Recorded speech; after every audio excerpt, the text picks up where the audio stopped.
Hello, everybody, and welcome to episode 2 of the CG Sports Podcast. Today, we're going to be doing my Week 2 NFL predictions. And yeah, we're going to get right into it. But first, I want to just do a quick review of last week's episode. So last week, we went 7-9 on our predictions. Now, I know what a lot of you guys are thinking, this guy dropped so many facts and he spoke so confidently and he was so confident about his picks, man. He gave us all this information and I trusted what he was saying. Look, there was a lot, and I mean a lot of upsets last week. Don't get me wrong. Week 1 was such an exciting week. So many great games that week. I mean, Buccaneers and Saints was an absolute shootout. I mean, Rams Cowboys was pretty good. The first game of the season, Chiefs Texans was really good. Ton of great games. But there was so many upsets in week 1, and it was crazy. So just to start off, I'm just going to go over just a couple of the games and why I expect them to go the opposite of the way they did. We're going to start with the Washington football team. Of course, they played the Eagles last week. You got to keep in mind, this is a severely injured Eagles team on both sides of the ball. Now, when I recorded my podcast, we were not aware of how many players were actually hurt. I mean, 3 of the 5 starting offensive linemen and 2 or 3 of their starting defensive linemen were all injured. And they were all, questionable, but we didn't really know how serious the injuries were. So I just kind of took it as they were going to play, but I was incorrect. They did not play. And overall, the Eagles just didn't take care of the football. Carson Wentz had 2 interceptions. I believe he had a fumble that they luckily recovered, but the Eagles just didn't take care of the football. I mean, you can't really blame Wentz. I mean, when he has a bunch of backups at the O-line that can't give him 5 seconds to stand still, I mean, it's crazy. But just overall, it was a great game for Washington's defense. Specifically, I want to give credit to Ryan Kerrigan and Chase Young.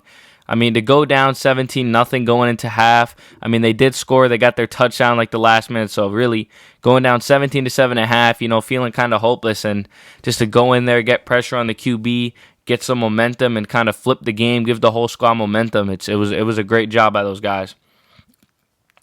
Next game I want to talk about is the Jaguars win. Of course, they played the Colts. Now, I'm just going to give you some reasoning. They just lost their best offensive player, who was Leonard Fournette. Now, this guy got traded to Tampa Bay maybe like 6 days ago. It's not like he's been gone, or as of week 1, as of the game happening, it was like 5 or 6 days before the game. Now, you got to keep in mind, it's not like they had 2 to 3 weeks to, kind of prepare their game plan, kind of switch everything up. They only had like 4 or 5 days to figure everything out. I didn't think they were going to be ready to play the Colts, simply. Another reason, the Jaguars quarterback, Gardner Minshew. This guy is, I would very much compare him to, I compare him to I compare him to Tim Tebow a lot in the fact that he's a guy who has his moments. A lot of people who watch football back in, the late 2000s, early 2010s know about Tim Tebow, about how this was a guy who, for a season in Denver in 2009 just looked like he was going to be a star in this league. And then he has seasons like all his ones with the Jets where he couldn't even be a starting Q, And Gardner Minshew is the same. He's a guy who, a night can give you 3 touchdowns, no interceptions, and pass for 85%. And then the next night he's giving you 30% completion percentage, no touchdowns, and 2 picks by the end of the first quarter. And, he's just a guy who has his moments, and I just didn't think the Colts was going to be one of his days. And just another reason, simply, the Colts have an overall better team.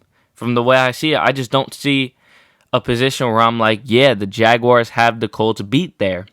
I just can't think of one.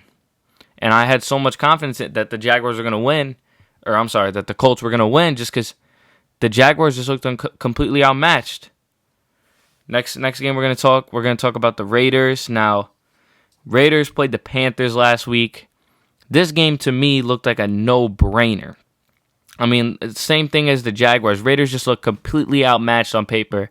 Just no matchup where it looks like they're winning. They played against the best running back in the entire NFL. I mean, you can argue a couple guys, Saquon Barkley, Derrick Henry, but Christian McCaffrey is, without a doubt, a top 2 running back in the entire league. And they played against a lackluster Raiders defensive line. I mean, there's not really any guys on this Raiders D line where you're like, that this guy is going to stop Christian McCaffrey or give any issue to the Panthers O-line. There was just nothing there. And, of course, the big move this offseason, there was a lot of them, but one of the bigger ones was Marcus Mariota, coming over to Las Vegas. And he got put on IR. He didn't play, and so they're running Derek Carr at the helm of their offense. And what a lot of people don't realize, even though Mariota, he's on IR, during practice, this is the guy getting the starting QB reps. And, Derek Carr's coming in at the helm of their offense, having, minimal experience just because he's been running quarterback 2 reps. He hasn't been playing as much. Overall, just an unexpected win. Next, we're going to talk about Chicago Bears. They took a very strange win over the Lions last week. You got to keep in mind, this is a team playing with one of the most inconsistent QBs of the last 2 years. This is a guy who just it's not even inconsistent like Derek Carr, like I said, or Gardner Minshew, where the guy has moments. This is just an overall inconsistent quarterback. It's not like I'm either really bad or really good. It's either I'm really bad or I'm just barely making it to average QB. And you guys got to keep in mind, this is a guy who got taken before Patrick Mahomes, and any casual football fan knows who Patrick Mahomes is. Come on, this is the guy who won an MVP, and then the next season led his team 3 playoff comeback wins, I believe. And they just, it's crazy what this guy is doing at such a young age. He's so advanced for his age. He's so athletic, so talented. And he's going to be a top 3 QB in the league for many years to come, I'm sure. But this guy, Mitchell Trubisky, got taken before him, and it's crazy. I mean, I know any Bears fans just regret it. I mean, you can't really regret it because at the time, Trubisky looked like the better pick and the better fit, but clearly not. Just like the other 2 games too, the Lions just looked better on paper, just an overall better team. I know I'm saying it a lot, but it's just the truth. That's one of the main reasons, I picked for those last 3 games. I mentioned those teams over the ones that actually won because they just look so much better on paper that you just don't see any way where they're not going to win, And it just happened that way. Last one we're going to go into is Cardinals beating the 49ers. Now this might have been the most surprising one. Well, let me not say that because they were pretty evenly, upsets, but you're playing against the Super Bowl runner-up, and you got to keep in mind, if you watch the Super Bowl last year, the Niners were up 14, 17 points with 6 minutes left.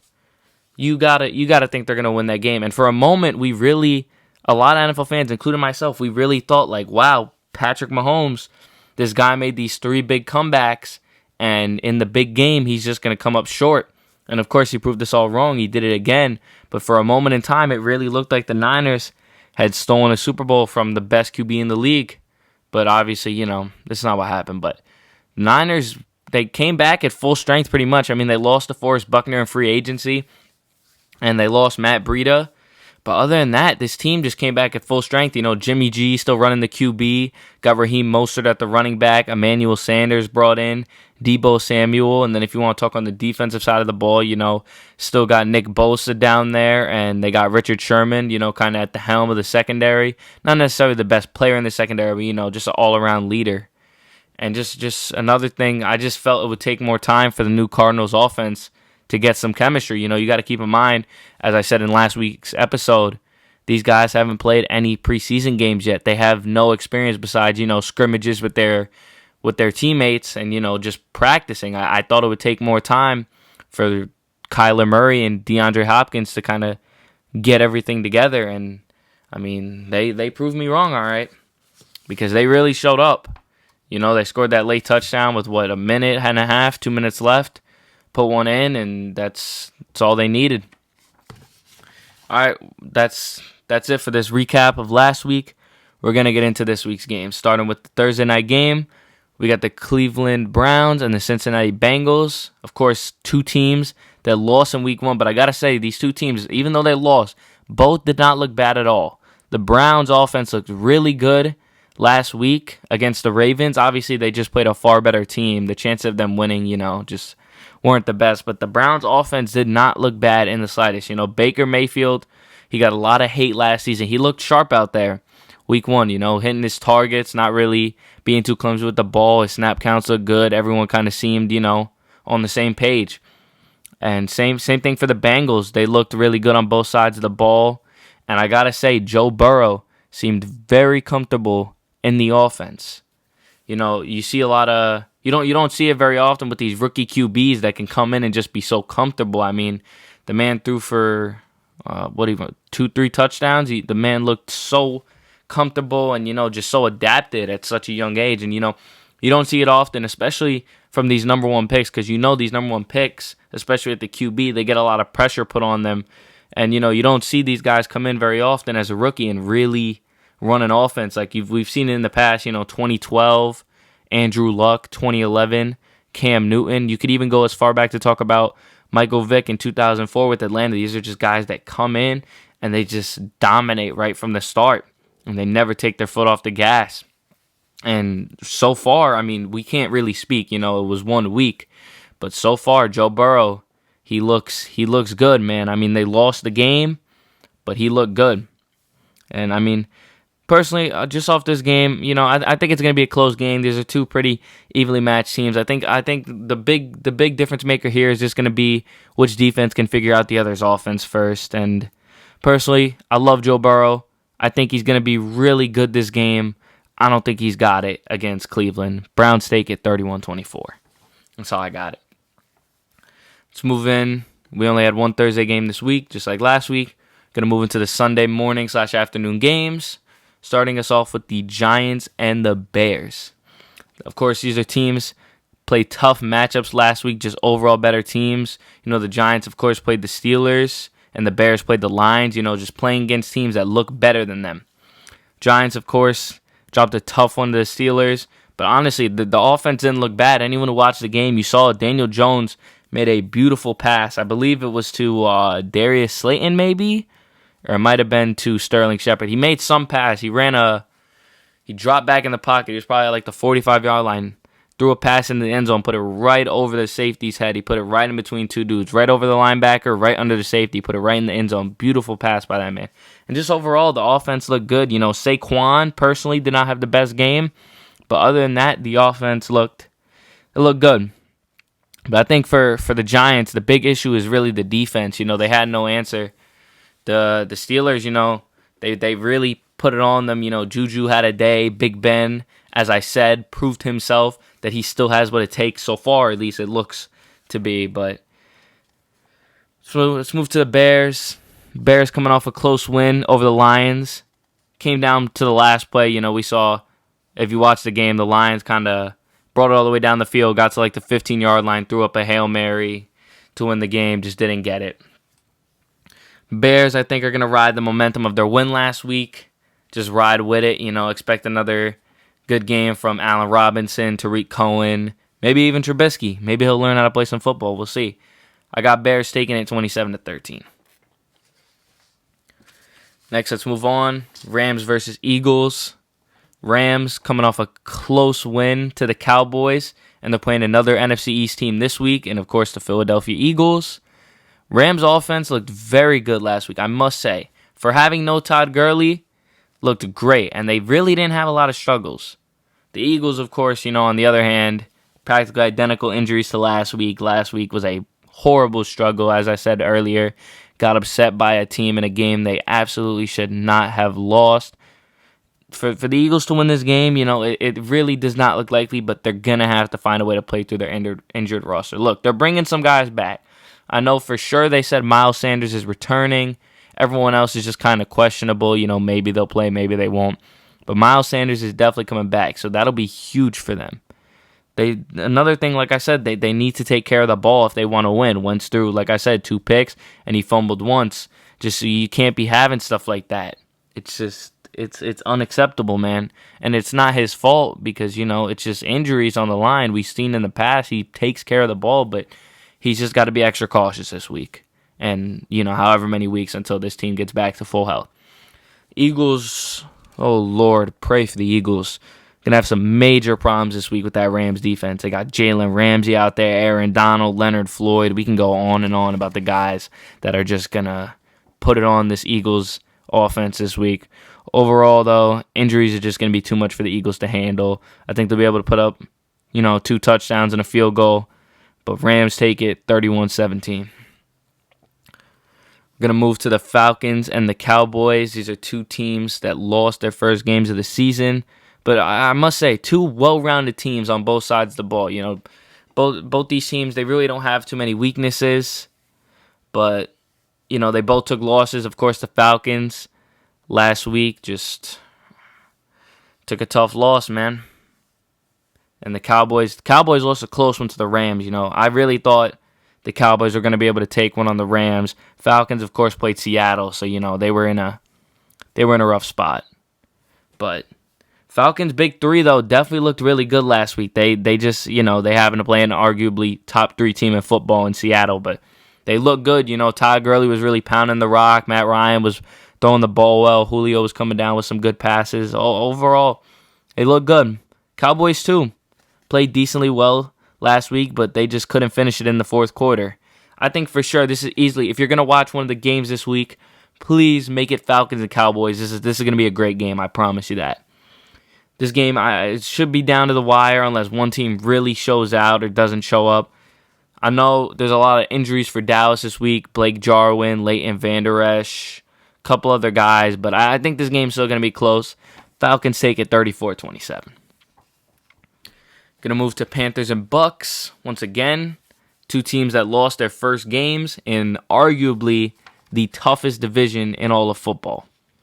Panthers, they lost a complete upset to the Vegas Raiders. It's got to be a disappointing one. And same thing, Bucks fell to the Saints.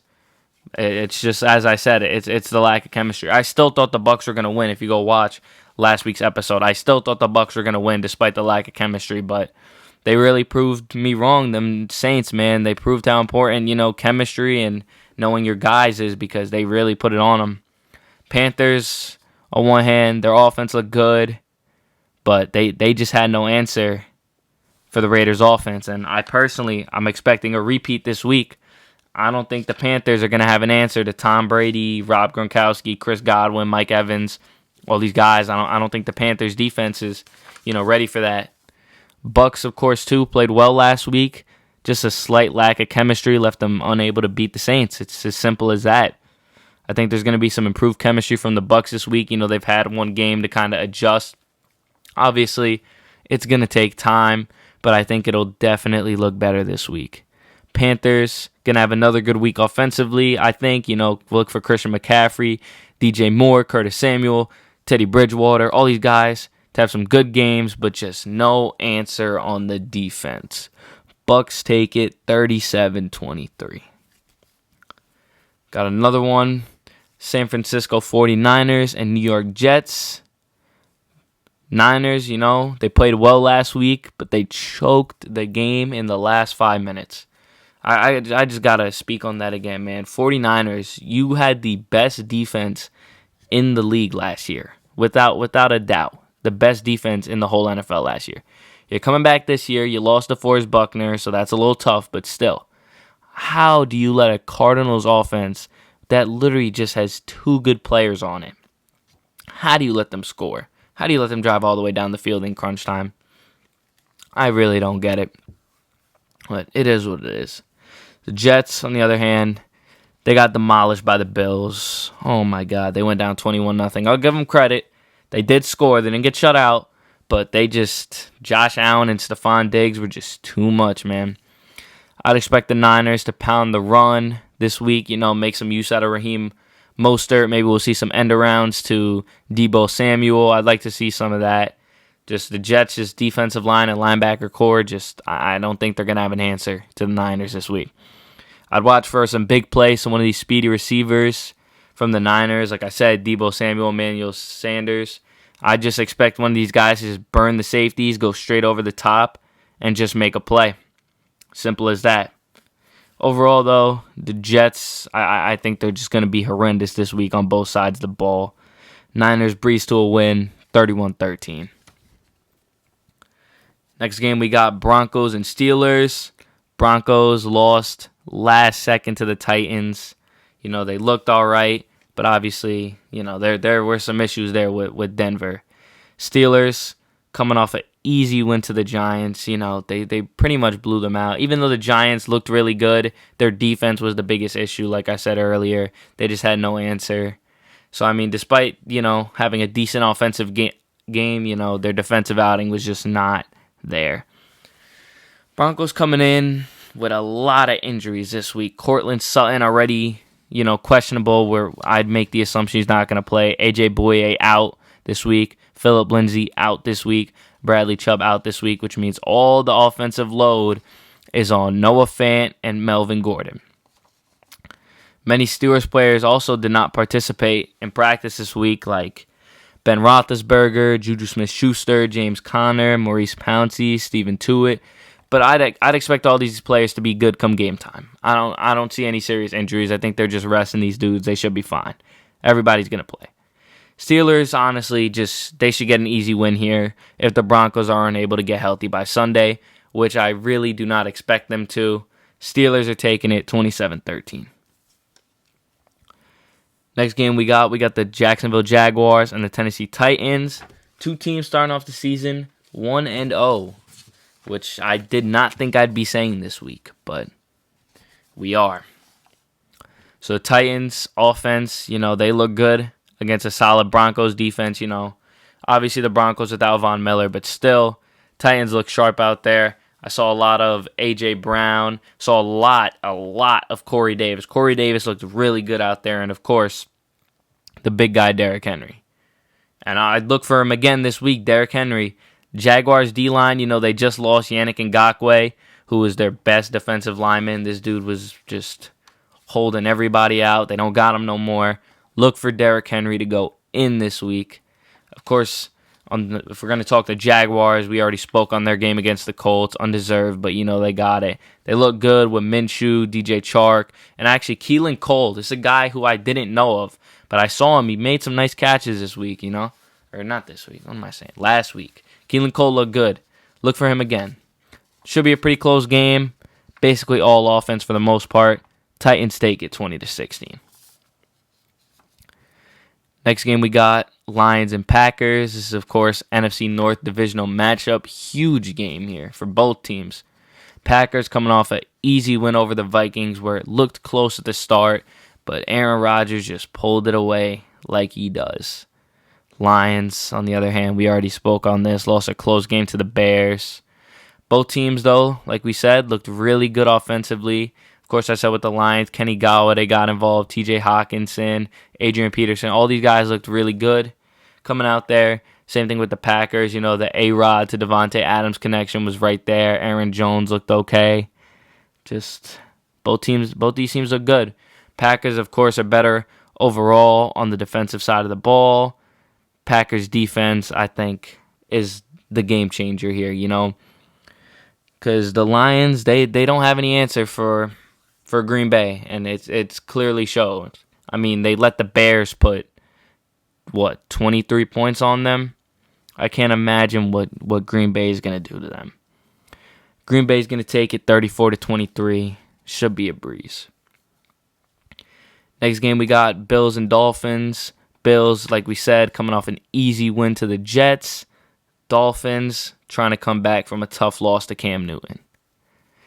I personally think the Bills completely outmatched the Dolphins on both sides of the ball.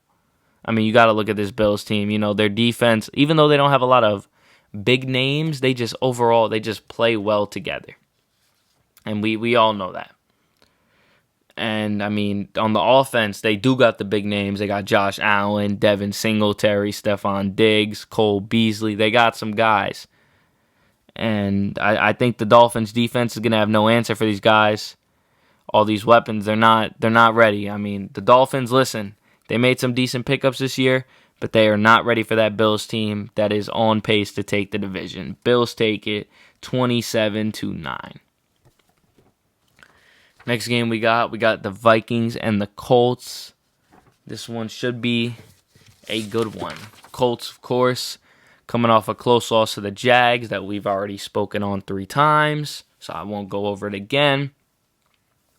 Vikings, like we said, lost to the Packers in a game where they really looked good early, but they just let it go.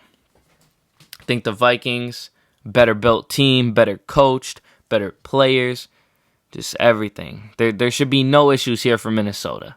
Minnesota should just take the Colts and just abuse them. I don't see a situation where the Colts even keep this game close, but you never know.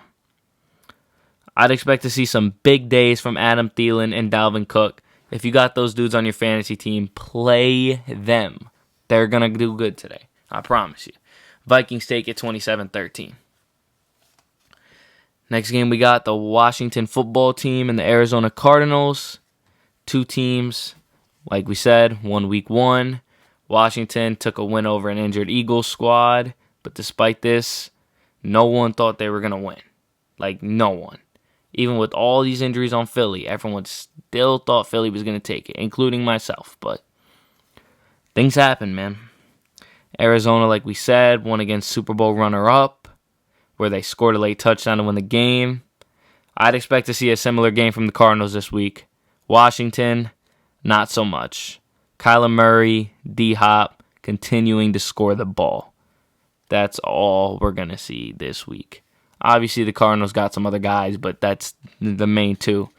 I just don't see the Redskins defense having a single answer for DeAndre Hopkins and Kyler Murray. Cardinals taking it 24-10, a little bit of a low-scoring game, but it is what it is. Next up, we got Baltimore Ravens and Houston Texans. Ravens coming off a blowout win to the Browns. I believe it was 38-6, not even close. Lamar just looked perfect, right back at MVP form. I mean, he threw for 300 yards, 3 touchdowns, no picks in week 1. Just couldn't ask for a better game from him. Texans, man, the Texans got it rough early. I mean, they played against the best offense in the league in Kansas City, and then you come in week 2, and now you got to play the second best offense, man. I expect another big game from Lamar. Look for Mark Andrews to get more involved than last week because, last week they kind of really relied on Willie Snead, Mark Ingram, Hollywood Brown. Look for Mark Andrews more this week. I think the Ravens are going to get him more involved. I think David Johnson for the Texans, he's going to have another good game. He looked good last week, I must say, against a pretty solid Kansas City defense. David Johnson looked good, man. They were pounding him down the middle on the run. They were giving him little screen passes. He was just making moves, man. He looks really good this season. The best he's been since his, really good season in 2018. But despite that, it's the Ravens. The Ravens are not going to get beat by Houston. Ravens take it 37-20. Next game we got Chiefs and Chargers. Chiefs, like we just said, came off an easy win to the Texans where they dominated from start to finish. Chargers, on the other hand, take a slightly unexpected win over the Bengals. I believe what happened is the Bengals kicker got hurt. I believe that's what happened. That the Bengals kicker, he missed a winning field goal and he got injured. I heard something like that. I expect the Chiefs to have a continuation of last week, just blowing out the Chargers from beginning to end. But don't get me wrong. I think the Chargers will still have a decent game. Austin Eckler, Hunter Henry, Keenan Allen. I expect these guys to have, decent games. They're not going to go in, but they won't play bad, but just no shot at winning. And this is just a bold prediction I got. Mahomes, 300-plus yards, 4 touchdowns this week. Chiefs take it 41-20. That's all we got to say. Last Sunday game, we got Patriots and Seahawks. Seahawks, of course, last week managed to contain Atlanta's big 3. That defense looked great with Bobby Wagner and Jamal Adams. I know a lot of people were questionable on how they would work together, but I didn't really see any issues. They looked great. Just, obviously there's a lack of chemistry. They haven't really played together, but no issues there. And they stopped arguably one of the best offenses in all of football. Russell also looked really good last week, had a day as I predicted that he would. Patriots, on the other hand, got a Good all-around win. I mean, they didn't do nothing crazy. Cam Newton, though, great day in week 1. 155 yards, 75 rushing yards, 2 rushing touchdowns.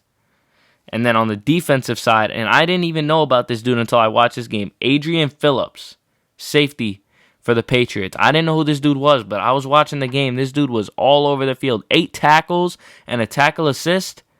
Man, this dude was all over the field. And I know it might not sound crazy, but for a guy who's just completely unknown, for him to come out and do that, man, looked great. Overall, I think Cam will have another good game, but the Seahawks defense is just going to be too much, man. I mean, listen, last week you played the Dolphins. They don't really have too great of a defense, so, Cam can get away with running around and stuff. Jamal Adams and Bobby Wagner are not going to let you get away with, running around in the middle of the field like Miami did. Seahawks very easily going to take care of business this week. Russell Wilson will play out of his mind again, just like last week. Maybe we'll see. This will be another bold prediction. 2 touchdowns from DK Metcalf this week. That's the bold prediction. Seahawks take it 34-20. In the last game of the week, we got the Saints and the Raiders. Saints, of course, coming off a win to arguably the most stacked offense in the entire NFL. Saints defense did a great job of forcing turnovers. We saw 2 interceptions out of Brady, and maybe it's just me, but I don't remember the last time I saw Brady throw 2 picks in one game, so that was pretty special. Their offense, too, for New Orleans looked really good and efficient, basically unstoppable when they got in a rhythm. Once they got that first touchdown, I believe maybe halfway through the first quarter, they just couldn't be stopped from there. They got in a rhythm and just rolled with it. And it's a great job by them, getting an early start and just rolling with it till the finish. Raiders, on the other hand, we already spoke on, won a close game to the Panthers, which I consider to be quite the upset. I must say, I know I said earlier that Derek Carr, didn't really get a lot of reps, but he did look sharp out there. I mean, he threw for 239 yards and a touchdown, but the game changer last week for the Raiders, I forgot to mention this, Josh Jacobs. Oh my God, 93 yards, 3 touchdowns? This guy is a beast, man.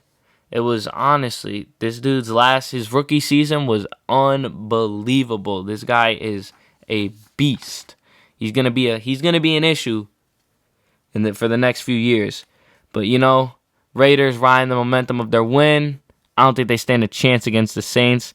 So your final score will be 31-16. That's gonna be all for my week 2 predictions. Just want to give you guys a quick announcement. I know I said in the last episode I was going to do the NBA Conference Finals predictions, but the issue with that was the Game 7 between the Nuggets and the Clippers happened on the same day as Game 1 of Heat Celtics. So if you watch the NBA, you know what I'm talking about. But yeah, so the series just got mixed up with each other, and by the time I found out who was playing, Game 1 would have already been done. We would have kind of had an idea already. So I decided to hold off for now. And once the NBA Finals comes around, once the Finals usually comes around, once both series are over, you usually get a 2 to 3 day break. I'll make sure I get an episode out for you guys on my NBA Finals predictions. I'll go full on in depth, looking at matchups, team strategies, everything. I'll go fully in depth on that, and I'll get that out to you guys as soon as possible. So thank you guys for watching. If you want, subscribe, like, comment. It helps out so much. If you guys like sports content, you're going to love the podcast here. And yeah, thank you guys for watching. Have a great day, and I'll see you guys in the next episode. Peace.